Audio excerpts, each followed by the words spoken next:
சென்னையில் நடைபெறக்கூடிய நாம் தமிழர் கட்சியின் பொதுக்குழு கூட்டத்தில் ஒருங்கிணைப்பாளர் சீமான் பேசி வருகிறார். நேரலையில் பார்க்கலாம். அவர் மொழியில சீனியர்லாம் இருப்பாங்களே, கட்சியில நீ தான் சீனியர் வாடாத, ஏன்னா இவனை விட சின்ன ஆளுங்கள்லாம் இந்த பேரறிவை இவனையும் பார்த்தீங்கன்னா இவன் பெரியவனா தெரியுமா? இப்ப எங்க இது யாழினிய பார்த்தீங்கன்னா இவன் பெரியவனா தெரியுமா?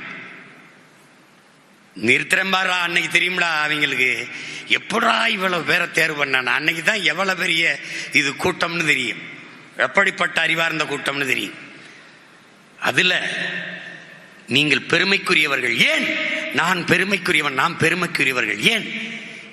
எந்த உலகப்பே ஒரு இனத்திற்கும் கிடைக்காத அற்புதமான ஆகச் சிறந்த தலைவன் நமக்கு கிடைச்சிருக்கான்.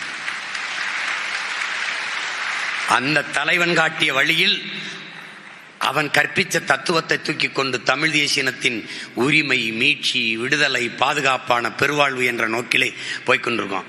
நிராகரிக்கப்பட்ட தமிழ் சமூகங்கள் இருக்கு. தமிழ் சமூகத்தில் ஆதி தொல்குடிகளிலேயே பழங்குடி பிள்ளைகளுக்கு பொது தொகுதி 2 தொகுதி, எஸ்டிக்கு பொது தொகுதி கொடுக்கிறோம். தாழ்த்தப்பட்ட எஸ்சி பட்டியலில் பறையர், தேவேந்திரர், அவன் இந்த சாதியல்வை தொடக்க கிறிஸ்தவத்தை ஏற்றிருந்தானா பொது தொகுதியில தான் நிற்க முடியும், சிறப்பு தொகுதியில நிற்க முடியாது. எப்படி பாரு, அடக்குமுறை பாரு எப்படி கொடுக்குது பாரு. எந்த இழிவை தொடக்க அவன் போனானோ அந்த இழிவை தொடக்க விட மாட்டேங்குது. அப்ப என்ன பண்றது? பொது தொகுதியில நிறுத்துறான். வாடா நீ நில்றா அப்படின்னு. வேளார், உனக்கு தெரியும் வேளார், கைவினை கலைஞர் வேளார், நம்ம குளத்துல குயவர்னு சொல்றோம். அவனுக்கு இதுவரை சீட்டு கொடுத்ததில்லை. இந்த திராவிடன் முற்போக்கு எல்லாம் பண்ணிட்டு கேடுகட்ட பிற்போக்குவீங்க, இவன் ஒருத்தன் கூட சீட்டு கொடுத்ததில்லை. மருத்துவர் குலத்தை முடிதிருத்துற நாவிதரா இருக்கிற மருத்துவர் குலத்துக்கு ஒருத்தன் கூட சீட்டு கொடுக்கல. தச்சருக்கு கொடுக்கல, ஆசாரிக்கு தச்சர், பண்டாரத்துக்கு கொடுக்கல, வண்ணாருக்கு கொடுக்கல. எவனவெல்லாம் தமிழ் குடிகளோ, தூய தமிழ் குடிகளோ எவனையுமே அங்கீகரிக்கல.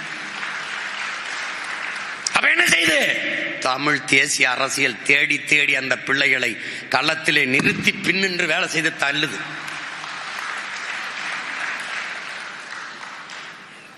என்ன கொடுமைனா நம்ம பிள்ளைகளுக்கு இன்னும் துணி வர மாட்டேங்குது. படிச்ச பிள்ளைகள், பெண் பிள்ளைகள் அச்சம் இருக்கு. அரசியல் இல்லாம வாழ்க்கை இல்லைங்கிற அறிவு புரிதல் உங்களுக்கு வரணும். இல்லைன்னா சும்மா தேவையில்லாம கண்டவன் போயிடும். கற்றவன் தான் மற்றவனுக்கு வழிகாட்டணும். கற்றவன் விலகினா கயவன் நிரப்பிடுவான். வெற்றிடத்தை காட்டு நிரப்புங்கிற அம்மாவோ. அப்ப கற்றவன் நிரப்பினா கயவன் நிரப்பிடுவான். அப்ப கொலைகாரன், கொள்ளக்காரன், திருடன் நிரப்பிடுவான். ஒரு அப்பா ஒரு தங்கச்சியை தேர்தலை நிறுத்துறது கேட்டேன். படிச்சு கல்லூரியில பேராசிரியரா இருக்கு. இல்லப்பா பிள்ளைய கட்டி கொடுக்கணும்ப்பா, அது வாழ போற பிள்ளைன்ட்டாப்ல. இப்ப நான் என்ன சொல்லியிருப்பேன் நினைக்கிறேன், அப்பா நீ என்ன கொடுப்ப தங்கச்சிக்குன்னு? 100 ரூபாயும் போடுவப்பா, கார் ஒன்று வாங்கி கொடுப்பேன், ஒரு வீடு ஒன்று வாங்கி கொடுப்பேன், அதுக்கப்புறம் எல்லா சொத்து பத்தெல்லாம் எழுதி வைப்பேன் அப்படின்னு. சரி, மாப்பிள்ளை நல்ல மாப்பிள்ளை பார்த்து கட்டி கொடுப்பா, பிள்ளைக்கு இதெல்லாம் கொடுத்துருவேன். காவாலி பையன் அயோக்கிய போயிட்டு நாட்டை கொடுத்துட்டீங்கன்னா பிள்ளை இப்படி போய் நல்லா வாழும்னு கேட்டேன். அதுக்கப்புறம் பேச்ச காணா. புரியுதா? நாட்டை ஆள்பவன் அயோக்கியனாக இருந்தால் நீ என்ன செய்தாலும் எப்படி வாழுவ? அவன் மின்கட்டணத்தை உயர்த்தி, சொத்து வரியை உயர்த்தி, அரிசி பருப்பு விலை ஏற்றி விட்டானா எங்கிட்டு போய் பிள்ளை வாழும்? எங்கிட்டு வாழும்?